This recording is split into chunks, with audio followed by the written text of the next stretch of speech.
think that I would like to ask some of the members here in their presentation that they would give us something to hear in terms as leaders and representatives of how they've utilized different people in a similar quote-unquote prophetic method to help bring about the successes and the continued growth in their organizations today. The reason I've been an imam in Melbourne for the past 15 years, I was a member of the Board of Imams of Victoria for 6 years, the youngest and the only gay imam. And you know, I gained my studies in Egypt and here in South Africa, in Johannesburg. And for the life of me, when I was studying in Azhar, in Azarville, I never thought the day will come that I will combine the words imam and gay in the same sentence. And look at us now. So alhamdulillah, we've come a long way. And there is a lot of work that needs to be done still. The reason we started Masjid last year, this has been a struggle of my own personally. But last year I got a call from a friend of mine who was a school counselor at an Islamic school in Melbourne called King Khalid. And she was counseling a 16-year-old girl who felt like a boy trapped in a girl's body. And all she wanted was acceptance from the community. And she came from a very controlled environment. The phone was monitored, her Hotmail, email accounts were monitored. So even it took her a long time to work the courage to speak with me over the phone because she knew I came from that Egyptian type of background, so she thought that I might out her to her family and things like that. So she really struggled, but alhamdulillah, you know, for the past 6 months we have been giving her sort of psycho-spiritual counseling and she's come a long way. And so, in addition to that 16-year-old girl, I have had a personal friend of mine called Salihin from Malaysia, Penang, who went and had an operation, sex change and so forth, and eventually he passed away, rahmatullahi alayhi. And what happened was in Penang, they refused to pray on him or on her. So I went there, the mother invited me to go there, and I went there, and I congregated the imams, and I said to them that I will do the ghusl, I will do the takfeen, and I will bury him in a Jewish cemetery, and I will publicize this in every newspaper, nationally and internationally, that I can get to. Then they tried to pacify the situation. Oh, brother Noor, sorry, no. So it took for me to go there, but the family struggled. And can you imagine what his family was going through from the community within Penang? But alhamdulillah, eventually, you know, after we did the ghusl and the takfeen, we buried him in the Islamic cemetery. We have had so far 4 successful meetings in Melbourne. Our second meeting, we have a phone line that's monitored by Victoria Police Liaison Office, LGBT Liaison Office. And before actually we started the phone line, I approached the Victoria Police because I had a personal friend of mine working with them. Because I knew the type of community that I come from and the ramifications for the work that I am doing. The second meeting we had, we got a few ungodly calls. I got a call from a chap who was very angry man. I tried to soften, brother, calm down. Then when he started to use profanities, I hung up.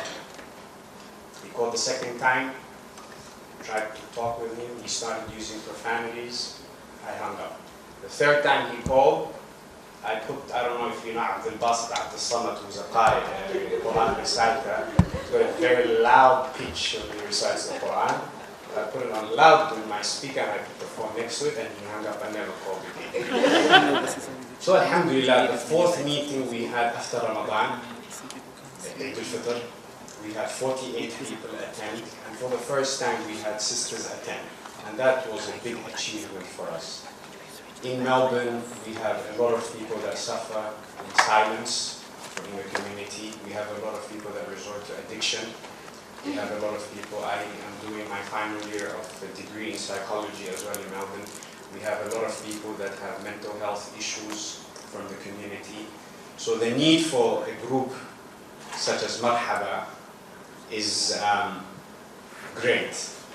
And I should have started by thanking Imam Muhsin and the Inner Circle for inviting me and organizing such a function, because I sincerely believe that someone is doing something sincerely for this event to have happened. And for me to be coming from such a far place, someone is doing something sincerely. And I pray that Allah Azza wa Jal continues that sincerity and continues to plant the seeds of righteousness for many, many years. Maruf started 2 years ago as a project of COC. COC is the biggest LGBT organization in the Netherlands. And together with the Inner Circle, they tried to implement the vision and mission of the Inner Circle in the Netherlands. And that became Project Maruf. Well, you might think that the Netherlands is an easy country to live in as a gay person. But actually it's not, because apart from the fact that we still have too many gay intolerant people living there, we have to deal with gay bashing still every day. And we as bicultural LGBT have to deal with another fact of discrimination, and that's racism. And yes, it still exists in the Netherlands too. And then we have the gay-friendly non-Muslims who do not understand why we want to hold on to our religion. So as Maruf, we're aiming for a society that is free from any form of discrimination, just like we aim for that in the Global Queer Muslim Network. We work together with other LGBT organizations and with the government. Our history is a little bit older, and maybe that's a reflection a little bit of Canada as a melting pot. And that again does not mean that we're without misogyny or racism or xenophobia or without gay bashings or Islamophobia. In fact, we have a rather horrendously right-wing government with nasty evangelical roots. I want to dedicate my presentation to our unknown and known champions. Some names keep reoccurring in our histories, but many are not known and some have been forgotten. And one of those is Jehan Rouhani, who was the founder of the Lavender Crescent Society that started in San Francisco in the 1970s. Many of the members of the Lavender Crescent Society were Iranian, and some were called back to Iran after the revolution, and many of them were killed. Jehan lived in America and passed away in 1999. He was a very famous carpet weaver, and his work is in the Smithsonian. And so I started Salam, and I called it Salam, a social support group for lesbian and gay Muslims. And I made a conscious decision to put the lesbian before the gay. But bisexuals and trans people were completely invisible in the narrative in the larger society. And I didn't have the capacity to take that on. Maybe my own visions were also limited. A queer Muslim presence was reborn in Canada in 1998 after the Al-Fitrah was formed in New York at the end of 1998, and it started with a chapter in Toronto and a chapter in Vancouver.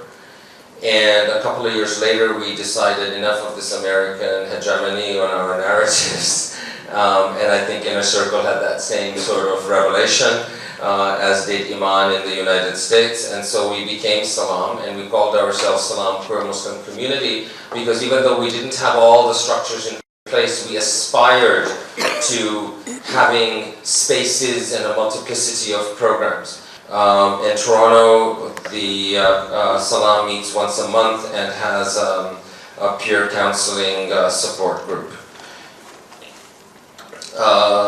What was transformative, I think, was the Al-Fitrah International Conference, co-organized with Al-Fitrah. I ended up being the coordinator, though it wasn't my idea.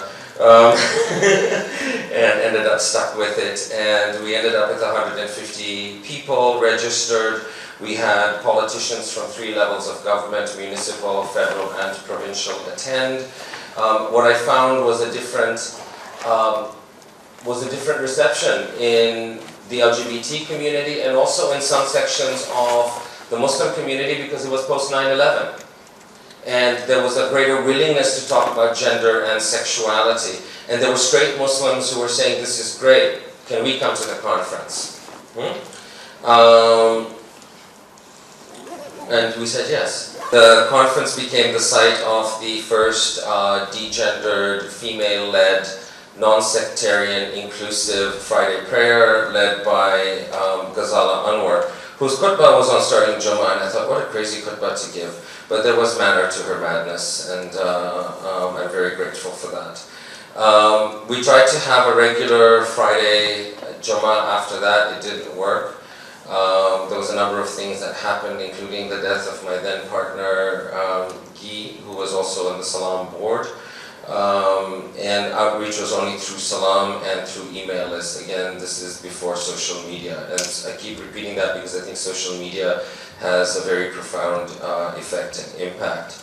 In May of 2009, we started, Troy, my husband, and myself, and Dr. Laurie Silver started the Al-Tawheed Jummah Circle as a gender equal, egalitarian, non-sectarian, straight-friendly, non-Muslim welcoming mosque space. And we've been meeting every Friday since May of 2009. Our congregation has grown from from 4 to 5 on a Friday to up to 30 on a regular Friday. And when my sister Amina Wadood, or when we have, this last year we had 2 Pride services, we ended up with 50, 60 people on Friday. We've gone from being sponsored by Salam to being sponsored by up to 9 different organizations, including AIDS service organizations, other Muslim organizations, and non-Muslim identified queer organizations. We now have Al-Tawheed Jummah Circle operating a family of Unity mosques, now has mosques in Toronto, Montreal, Vancouver, Calgary, and Boston, and we're soon hoping for Calgary, Baltimore, Berkeley, California, and who's next? And that's our poster. Thank you so much.